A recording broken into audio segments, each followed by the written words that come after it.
Chilling images triggering worldwide condemnation. ISIS terrorists brutally executing a third hostage, this time a British aid worker, a husband and father of two. Tonight, the global manhunt and the race to save other hostages whose lives are on the line. Here's ABC's chief investigative correspondent Brian Ross.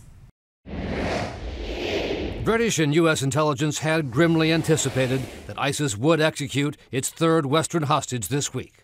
But the murder of 44-year-old David Haines on tape was no less horrifying. David has been murdered in the most callous and brutal way imaginable by an organization which is the embodiment of evil. As intelligence agencies looked for clues in the video today, it appeared to be the same purported executioner with a British accent seen on the videos of Americans James Foley and Stephen Sotloff. This British man has to pay the price.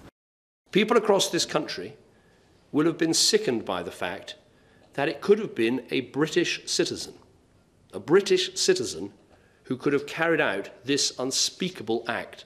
The setting in the new video is approximately the same, but without the distinguishing road, rock, and plant landmarks seen before. ISIS is aware that U.S. drones have been flying over the area, trying to track the location of the hostages or even the execution site.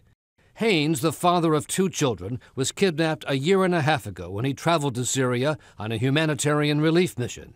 Today, Haines' grieving brother said David was a victim of religious extremism that threatens every nation.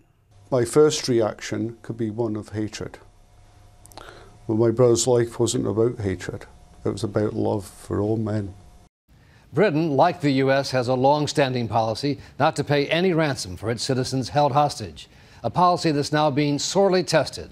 ISIS holds at least two more Britons and those two other Americans, Cecilia. Okay, Brian Ross, thank you. We want to bring in now ABC's chief global affairs correspondent, Martha Raddatz. Martha, so if ISIS's goal with these videos is to send a chilling effect to the U.S. and its allies, is that backfiring? Well, I think from the sense of galvanizing our country to take action, it was that first execution video that was really a tipping point, and the resolve has only stiffened with each subsequent execution. Today, a State Department official said that several Arab countries have now committed to contributing warplanes to the fight. Those countries unnamed still, right? U.S. going to battle with ISIS, but the big question tonight, Martha, can this fight really be won by air assaults alone without boots on the ground? There's a great deal of skepticism that you can actually destroy ISIS without boots on the ground. But the president's chief of staff told me this morning that they are confident that role can be carried out by Iraqi forces and Syrian rebels, even though the Iraqi forces have run from the fight in the past, Cecilia.